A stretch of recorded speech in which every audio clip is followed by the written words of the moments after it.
The Liberal government and Mark Carney have enforced a 25% tariff on American goods coming into Canada. They have instructed the CBSA for strict crackdowns on the products coming from the United States into Canada. And the media is trying to convince people that we aren't going to the United States because of Trump. Welcome to the Canadian Shield. My name is Sterling. I'm your host.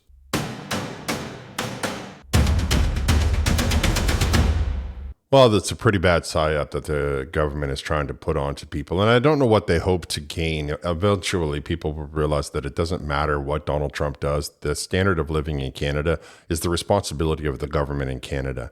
And anybody who tries to tell you differently is only part of the problem, not part of the solution. We need to have a better standard of living in this country. We need to have inexpensive food, inexpensive housing. Mark Carney's net zero fantasy is collapsing down around him. He only really has one or two companies left that have not abandoned the entire process. All of the major financial institutions of the world have abandoned. Not only have they abandoned the net zero of Mark Carney, they've abandoned the Paris Accords altogether. After giving it a try for very many years, they realized that there's just simply no money in it, and that we'll all be living like they do in caveman days if we just continue along this path. Further, they understand that if you truly want to make the process of making money and making the environment clean, you need to be able to export a product, not import a standard of living that so many people in the world hate, that they are trying to run away from where they are. However, we have, the other concern that Mark Carney feels that he'll be better off if he has a majority government. Like, he came to Canada because his net zero fell to pieces. And he's trying to convince everybody that it's all Donald Trump, though the whole wide world is teaming up with Donald Trump. Even China has elected to bend the knee to Donald Trump because they realize that the money is there and the money is there. And I'm going to get into a little bit of that. But before I do, it's remarkable. The Liberal government is batting 1,000 when it comes to recounts since 2015. And despite the fact that the Bloc Québécois had a substantial lead in Terrebonne, the Liberals managed to pull out a victory by one vote. You can't make it up. One vote. It's pretty, I don't know. I mean, I try not to fall too far into the idea that they're stealing elections like you hear many people talk about. But I am very suspicious. I understand mathematics better than most people. Certainly would go toe-to-toe with Mr. Carney anytime you want. The guy's a lightweight based on the stuff that I've read. And what I can't understand is how the probability of never having lost a recount since 2015 is pretty high. Anyway, pick this up from the CBC. All links will be in the description. Hopefully I'll remember to do it. Quebec riding of Terrebonne flips to the Liberal after recount shows the candidate won by a single vote. Liberals now have 170 seats in the House of Commons, too shy of a majority government. After a judicial recount, the Quebec riding of Terrebonne has flipped to the Liberals, who have beaten the Bloc Québécois by one vote. The result means the Liberals have 170 seats in the House of Commons, just too shy of a majority government. On Wednesday, Chief Electoral Officer of Canada, Stephen Perreault, or is it Stephen Perreault, announced the judicial recount after the results showed incumbent Bloc Québécois. Oh, and it was even somebody who had already held the seat. So it's a bloc riding. Natalie St. Clair de Gagné beat the Liberal challenger Tatiana Augustus by 44 votes. So now it's a 45-vote swing. Now the Elections Canada website shows that Augusta received 23,352 votes, and St. Clair received only 23,351 votes. So 45 votes she picked up in this recount. In another recount, the Liberal Party picked up nearly 500 votes. I don't know. It just seems a bit odd in my mind. But you know what? Leave all of that aside. Let's be completely candid. The Liberal government has had a majority when they had the NDP on their team.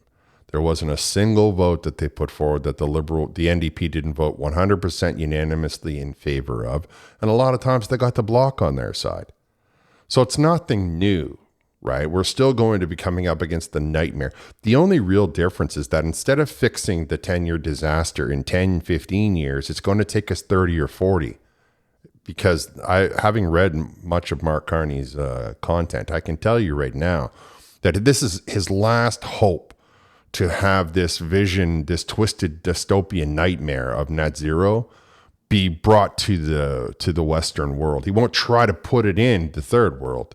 He's only trying to bring it to the Western world, because in his mind, he wants to change the way we do business. He wants to change the fundamental understanding of the economy. I know. I won't go too far into that in this one, though I do want to talk about his tariffs, because the press is going full court press. We had some people come up from the Americas, try to do shopping in Quebec to try to make everybody think that it's some sort of let's all get along, let's all play nice. Before we get into the tariffs, Carney's tariffs, and how they're impacting the way of life that Canadians have been experiencing for 60 years minimum, let's talk about the British Columbia government taking a U-turn based on things that Mark Carney has suggested. British Columbia Energy Minister is backing plans to dredge and deepen Vancouver's Burren Inlet to accommodate fully loaded oil tankers, despite concerns from environmentalist experts and First Nations. The plan, floated recently by Prime Minister Mark Carney, could result in fewer tankers carrying more oil away from the Trans Mountain Pipeline to markets abroad. The comments are a reversal by NDP government from 2017, when then Premier John Horgan vowed to use every tool in the toolbox to try and stop expansion of the pipeline. The Supreme Court of Canada shut down the British Columbia government's opposition 3 years later, ruling that the province lacked the constitutional authority to interfere with projects crossing provincial borders. But still, First Nations environmentalists and experts say the expansion raises concerns. Dredging is done all the time. I mean, there is an entire little chain of islands that was built by Saudi Arabia. It's kind of interesting. You can go there and buy like this little sand, which is done with dredging. The Chinese are dredging up all kinds of wildlife to make artificial islands over by Asia. We have been dredging since the Roman times. I mean, silt settles down, and that's what happens. And when we move the silt, we give the bottom of the water further away so that larger ships can come in. Mark Carney doing that is a very contradictory position for a person who claims that it's all about the environment. I don't believe that dredging is bad for the environment necessarily, though I can see where having more thoroughfare, having deeper water will allow not to put more oil in the ship and then therefore there'll be less. It's going to be a lot of ships who are not willing to sail away half empty, who are now going to be willing to come and pick up the oil at this place, because the dredging will have accomplished that. Not to mention that it will allow for more deep water ships to pass through the passageway in this overflow that's about to come our way based on the amount of freight that's sitting on the docks in China. They need to clear that stuff, right? So plus, it's going to make work for people to clear, dredging is a ship, and there's other boats, and there's money to be made in that. Who's paying for it? That the article doesn't cover. However, I can say with certainty that Mark Carney suggesting it is an indication that he's becoming desperate to try to convince everybody that he can keep everybody happy, right? Because if he dredges it, then he'll be able to say, oh, look, more product has left from the TMX Mountain Pipeline. We don't need another market, which of course is just not actually the truth at all. All that really means is that what we have can now be maxed out, and we still have so much more. Now, I'm going to cover that in a different one because oil prices are all over the place. You'll remember Mark Carney talking about how it's all about Canada strong, and you'll remember how we have to unite as a country, and you'll remember all of that stuff that the far left is trying very quietly to walk away from.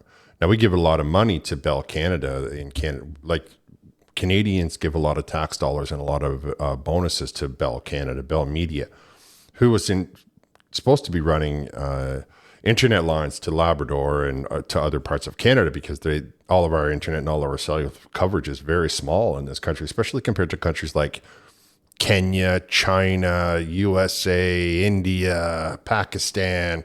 Most of the country has most of the world, has some fairly wide coverage on their cellular phone and internet. Canada, however, has it just locked into little corridors, which is a problem that we should be discussing. However, we gave a lot of money to Bell to put internet up north. And they have decided not only are they not going to complete that project, but instead they're going to take the money that they were going to invest in that, buy an internet line in the United States, and send all of their money and all of their industry down into the US, just like Mark Carney does.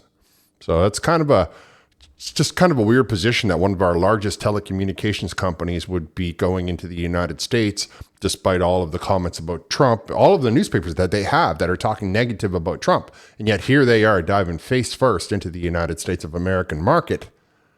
There's a lot of contrast there that I don't agree with. And I'm sure you don't agree either. Pick this up from something called The Independent. Bell Canada scraps Labrador high-speed internet projects, plans to invest in the U.S. The telecom giant's decision to abandon project leaves Indigenous communities without high-speed internet and cell services indefinitely, right? Because that's the other problem with giving all of your money to just a couple of companies, is that there's not other companies trying to invest. Unlike the United States, where we have Canadian companies, despite all of the rhetoric coming out of that very same Canadian company, now dumping all kinds of money into their market so that they could have access to their internet. I don't know necessarily about internet, but I do believe that cell phones should be deemed essential.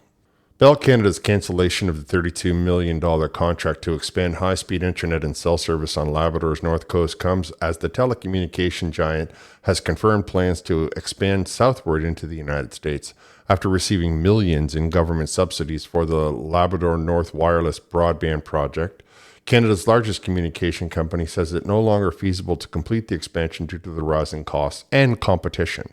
On May 6th, the government of Nunavut announced Bell had canceled the contract for the project, which came to the Inuit government as a shock and deep disappointment.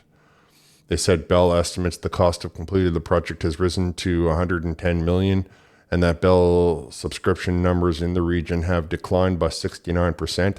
In 2022, the project was estimated to cost $22 million, with additional $10 million added. Bell Canada has told us they no longer see a viable path forward for this project, which is devastating, said the president, Jonas Lamp, in a news release. Access to high-speed telecommunications is not a luxury, it is a necessity for our communities. The same day they shared news of Bell's withdrawal from the project, the company released its annual report for shareholders confirming plans to acquire American fiber internet provider Zipfly Fiber and help bring high-speed internet to underserved communities south of the border. The deal is expected to close in the second half of 2025. Upon the closing of this acquisition, Bell will solidify its standing as the third largest fiber provider in North America, the report says. And I'll leave a link. You can finish the article if you'd like. I think that this is a terrible look. I believe that the Bell organization should have all of its taxpayer funding cut off. Canada has to come first, and you're taking money from Canadians, and you don't need a subsidy if you're moving down into the United States. No company that is moving down into the United States that is actively acquiring other countries' internet access should be talking to Canadians about getting a subsidy, about getting a bailout. They shouldn't be talking to Canadians about how they've lost 69% of the market share. Perhaps those other companies are getting in there ahead of you. I mean, there's a lot of satellites flying over the top of the continent, and, there's a lot of companies that are willing to come in. However, the point, if you elected to abandon that process, you took a lot of money and you take a lot of subsidies from the Canadian government so that you can stay viable.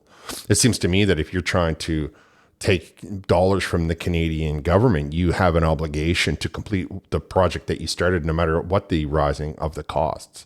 I find it astounding that in 2 years, the costs have tripled. However, that I find to be a fairly large jump in the cost. That either means that you bid low when you made the initial bid, or you didn't do you didn't take a good look at the kind of landscape that you were coming up against, or you didn't understand what you were coming up against when you made the bid, and you made the bid erroneously. Either way, to tell yourself that for some reason you don't have to keep your word is a very, very un-Canadian thing to do.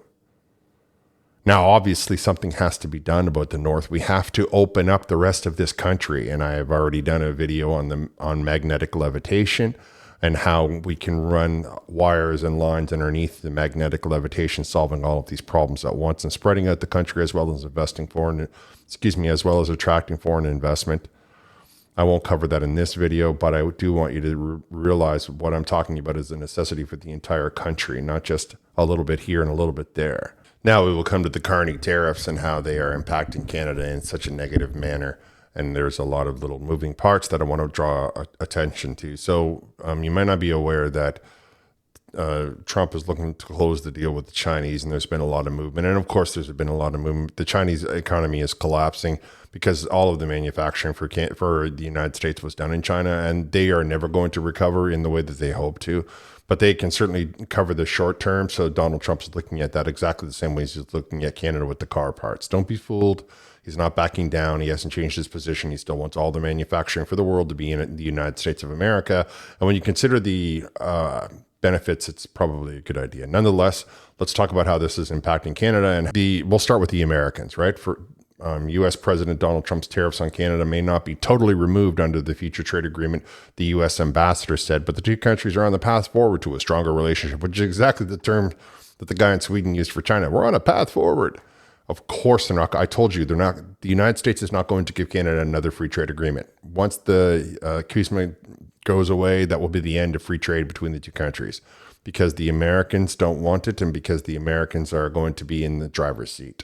However, Hoekstra said Canada should expect some level of tariffs on its exports under the new trade deal, even at a rate lower than the one it currently faces. He pointed to the new framework with the United Kingdom announced last week, which kept a 10% baseline U.S. tariff while opening up the British market to more American goods as an example of where we will be moving in the future.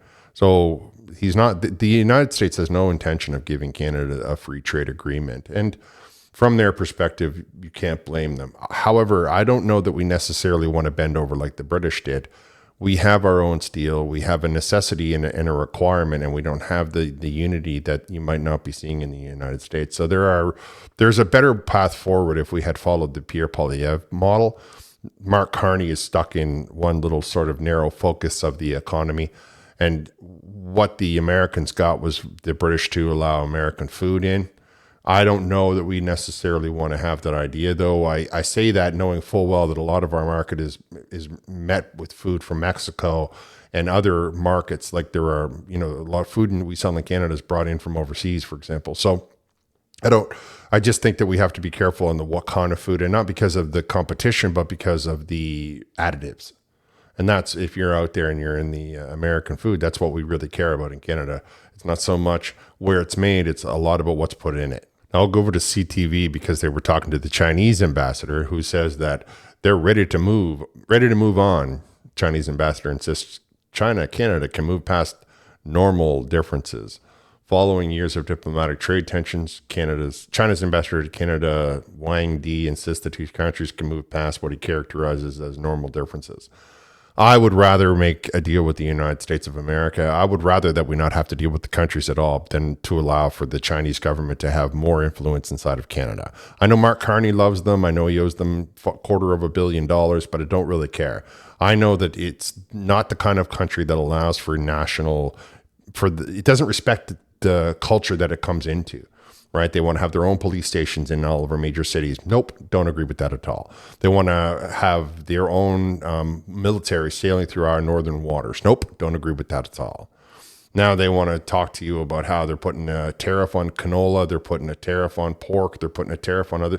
So if you don't want our stuff, that's fine. But I don't think that we should be allowing the Chinese. I don't really care that we're not having a trade deal with China. Now, of course, Mark Carney is going to kiss the ring because that's what Mark Carney has left. He only has China left, right? The Americans made a deal with the Europeans, and they will be in the Europeans' pocket for the foreseeable future. In Europe, Mark Carney is discredited left, right, and center, and all of the people that he thought were on his team realized that he is not the man that he claimed to be, and so he doesn't have the sway that he wants you to believe that he has. China's his last hope.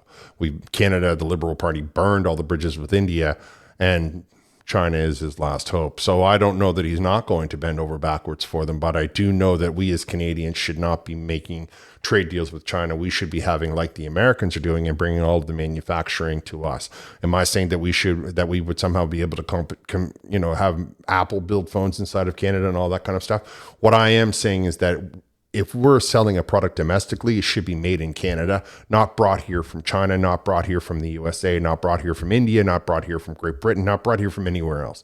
It should be made in Canada. That's the step that we need to begin with. That's the place that we need to start. Made in Canada for Canadians by Canadians. Of course, the mainstream media is going crazy with how they want to call it all Trump tariffs. Now, for those of you that don't get it, when Trump put a tariff on a Canadian product sold in the United States, well, he put a tariff on every product going into the United States from the whole wide world. But for some reason, the Liberal government was able to campaign on this. And they have decided that they now want to call it the Trump tariffs. But those tariffs, as they told you 100 times, are making life more expensive for Canadian products being sold in the United States. When you think about the American product being sold in Canada with its 25% up, and when it's increasing costs, and why Canadians have not gone down to the United States, you have to think of the Carney tariffs. It's the 25% that the Liberal government has put on in some spiteful move, thinking that it's going to make their position with the United States stronger. Because for some reason in their mind, they believe that despite the fact that we have all of this product coming into Canada is America's second largest consumer of American-made products. And so Mark Carney has decided to put a 25% tariff on any of them that are not covered under the free trade agreement. And he wants you to believe that it's Trump's fault that everything has gone up across the board, but it's not. And they're trying to convince everybody now that the reason that Canadians are not buying going over the border to go shopping and coming back is also Trump's fault, but it really is not. It's Carney and using the CBSA to crack down on people who used to do cross-border shopping once a week and have done so for their entire lives. It's got so bad that the people from Vermont have come up and try to make everybody think that it's all one sort of, let's hold hands and, be one little group. Elected representatives from Vermont make a symbolic gesture by buying Quebec products. Delegation of elected representatives from Vermont went shopping in Montreal Jean Talon Market on Saturday to protest against U.S. Donald Trump's tariff policy. So I don't understand that, right? Because whatever Trump's policies are, they impact what's being bought in the United States. What's impacting being bought in Canada is Carney's policy. It's the Liberal policy. But of course, the CTV is not going to tell you that because they're, in lockstep with the Liberal government for the handouts that they get, despite the fact that their parent company, Bell, is shooting its money into the American market, tariffs or no tariffs. So that's a bit of a strange look. And I think that you and I, as Canadians, need to see it for what it really is. So I went looking for it, and AI had an overview. Yes, the CBSA cross-border service is cracking down on cross-border shopping, specifically in response to the U.S. tariffs on certain goods coming from Canada. This means Canadians who bring U.S. goods back to Canada will be subjected to a 25% surtax in addition to any regular duties and taxes. And then when you think, well, it's Google AI or whatever, but here it is, right? And the Canadian government has right on their website on what they're going to be applying Canada tariffs on 25% on all goods from the United States, how they apply at the border. And I'll leave a link to it, but what you need to understand is that the Liberal government has instructed the CBSA to crack down on cross-border shoppers. Now, that impacts Vermont, that impacts Michigan, that impacts a lot of places. But while you use the city of Windsor as an example, because, there's only a river that separates them. And from Windsor, you can literally look across the water and there it is. It's not like in, say, some places where you have to drive a half an hour to get to the local Vermont area, or like in British Columbia where you have to actually go deep into you have to cross the harbor and all that to get into the Portland or whatever it may be. This is a city that has, there are people right now who are taking their grandkids in the backseat of the car to go shopping in America and on the other side of the border into Detroit from Windsor, who were kids when their parents were going from Detroit into Windsor to go shopping. And Mark Carney has put a stop to all of that in an effort to be spiteful toward the American president. That doesn't help Canadians at all. I mean, I guess it makes you have to pay more. However, the problem is that the American dollar is getting stronger. The Canadian dollar is getting weaker. The amount of products that are being made in America has increased. So now we are looking at what? Even more tariffs on products that we used to be able to get out of China.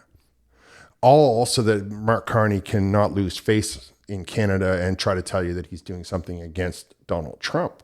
But really what he's doing is every time you want to go cross-border shopping, anytime you want to take your money at par and shop on the American side of the border and come back across with it on the same day, like so you go over Saturday morning, you come back Saturday afternoon, the CBSA is going to be there with a calculator telling you that everything you bought has to have a 25% tariff on it. That's not improving your standard of living. And I don't really care about the rest of it. That's what matters. Standard of living is what matters. Standard of living equates to happiness. Standard of living equates to a good life. Standard of living equates to a decent education for your children. Standard of living is what we need to be focusing on in this country. And I know that there are a lot of people out there, not the ones that are regular viewers of my channel, who voted for the Liberal government because they thought they were going to be getting revenge against Donald Trump. But, I mean, only a few of them sold all the property that they owned down in Florida. And I'm sure by September or October, they will be slipping back down into Florida again to be the snowbirds that they are. However, the average individual who's just trying to go into the Americas to spend their money at par so they can have the products that they want to buy and save a lot of money on the groceries, because don't forget they're going down there at par, but the American product is already nearly 40% cheaper, even if it's the exact same product. So there's a lot of money that they could have been saving. And now they're not going into the United States because as their way back, the CBSA is murdering them with this 25% tariff. They're like cracking down on them, sending bills to their house. And that's got nothing to do with Trump. That's got everything to do with the Liberal government and Mark Carney. And anybody who tries to tell you differently is trying to mislead you, or what's the word the government likes to use, misinformation, disinformation. The simple fact of the matter is that you going into the United States and spending your money in the United States and then coming back with the American product into Canada used to be no big deal at all. And now the CBSA is cracking down. So it's when you hit the border again that the Carney government is forcing you to pay that 25%. It's the Carney government who's saying you're not allowed to buy, whiskey from America or cookies or potato chips or whatever. There's a lot of meat. There's a lot of stuff that people buy, not necessarily raw meat, but packaged things that people bring back and put in their freezer. I talked to a lot of people who do cross-border. I understand that there's products that they can only get in the United States that they go over there to get and bring them back, or the clothing that they can get and bring back, especially when it comes to certain sizes. Now, I won't get too far into that. What I do want you to understand is that none of this has anything to do with Trump.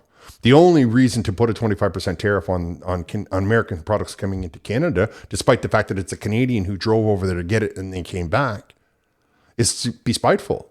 It doesn't help the average Canadian. It only means that you're somehow trying to thumb your nose at the American policy of putting tariff on Canadian products going into the United States. But that's not personal. You're not putting that same product on British products. You know what I mean? Like Mark Carney and their Liberal government is only trying to do this so that they can try to tell you that they're doing something tough. But really, when you take a close look at it, not even a close look, when you take a cursory look at it, you can understand why you shouldn't have to be paying that 25% when you bring it back to just put that stuff into your house. You're not trying to make a profit and sell a whole bunch of them throughout the country.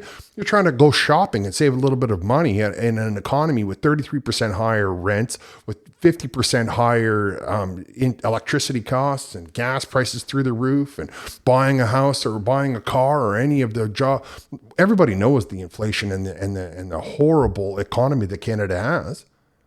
And yet the Liberal government cares not. They just want their money. They want you to pay them. So if you go to Vermont to buy a product, you're paying 25% back.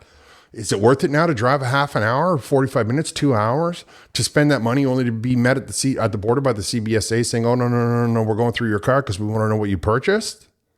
Is it worth it all of a sudden? Because now you're putting that 25% tariff on it, and you're probably putting that 25% tariff on at American prices. So, I don't even know that the Liberal government understands the significance of how much harder they're putting it on people's lives. But I do know that when the Americans are coming up here thinking somehow that they're going to be mending fences, it's not us that broke the fences. It's the Liberal government that broke the fences, and it's them you need to contact. Let me know what you think down in the comments. I would encourage you to like, comment, subscribe, hit the notification bell, share this channel with all of your socials. I'm going to wrap here. I want to thank you for listening. I'll talk to you next time.